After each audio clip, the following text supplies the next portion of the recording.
বাংলাদেশের ৬৪টি জেলার মধ্যে পূর্ণাঙ্গ কমিটি রয়েছে ৩৭টি জেলায়, আহ্বায়ক কমিটি রয়েছে ৮টি জেলায়। ১২টি মহানগরের মধ্যে ৮টিতে পূর্ণাঙ্গ কমিটি রয়েছে, ১টিতে আহ্বায়ক কমিটি রয়েছে। অবশিষ্ট ৩টি মহানগরীতে কোনো পর্যায়েরই কমিটি নেই, তবে কমিটি গঠনের প্রক্রিয়া চলমান রয়েছে।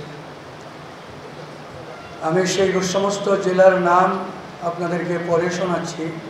যে সমস্ত জেলায় পূর্ণাঙ্গ কমিটি রয়েছে সেগুলো হচ্ছে: ঢাকা জেলা উত্তর, গাজীপুর, নারায়ণগঞ্জ, মুন্সিগঞ্জ, মানিকগঞ্জ, সিলেট জেলা উত্তর, সিলেট জেলা দক্ষিণ, সুনামগঞ্জ, মৌলভীবাজার, হবিগঞ্জ, টাঙ্গাইল, ময়মনসিংহ, কিশোরগঞ্জ, জামালপুর, পঞ্চগড়, ঠাকুরগাঁও, দিনাজপুর, নীলফামারী, কুড়িগ্রাম, জয়পুরহাট, নওগাঁ, নাটোর, যশোর, নড়াইল, খুলনা, সাতক্ষীরা, মাগুরা, বরিশাল, পটুয়াখালী, পিরোজপুর, ফরিদপুর, রাজবাড়ী, শরীয়তপুর, মাদারীপুর, কুমিল্লা, নোয়াখালী ও ব্রাহ্মণবাড়িয়া।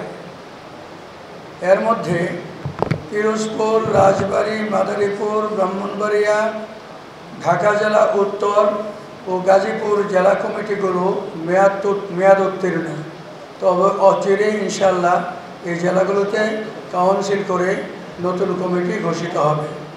এগুলোতে নতুন কাউন্সিল করার চেষ্টা চলছে। মৌলভীবাজার জেলার কাউন্সিলের মাধ্যমে নতুন কমিটি হওয়ার পর কিছু অনিবার্য কারণে তা স্থগিত করা হয়েছে। দ্রুতই তা সমাধান করা হবে ইনশাআল্লাহ। সুনামগঞ্জ জেলায়ও কাউন্সিল পরবর্তী সময়ে কিছু সমস্যা দেখা দিয়েছে, সেখানেও সমাধান প্রক্রিয়াধীন রয়েছে।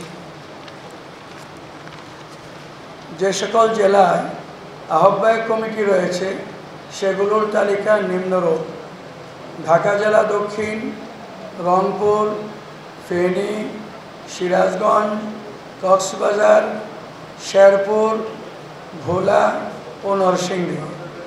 অবশিষ্ট জেলাসমূহের মধ্যে চট্টগ্রাম জেলা উত্তর ও পাবনায় আংশিক কাজ রয়েছে। এ দুটি জেলাসহ গাইবান্ধা, লালমনিরহাট, কুষ্টিয়া, বরগুনা, ঝালকাঠি, ঝিনাইদহ, চুয়াডাঙ্গা, মেহেরপুর ও লক্ষ্মীপুরে কমিটি গঠনের প্রক্রিয়া চলমান রয়েছে। যে সকল মহানগরে পূর্ণাঙ্গ কমিটি রয়েছে সেগুলো হচ্ছে: ঢাকা মহানগর উত্তর, ঢাকা মহানগর দক্ষিণ, সিলেট মহানগর, নারায়ণগঞ্জ মহানগর, খুলনা মহানগর, বরিশাল মহানগর ও কুমিল্লা মহানগর। এর মধ্যে কুমিল্লা মহানগর কমিটি মেয়াদ উত্তীর্ণ, আর গাজীপুর মহানগরে একটি আহ্বায়ক কমিটি রয়েছে।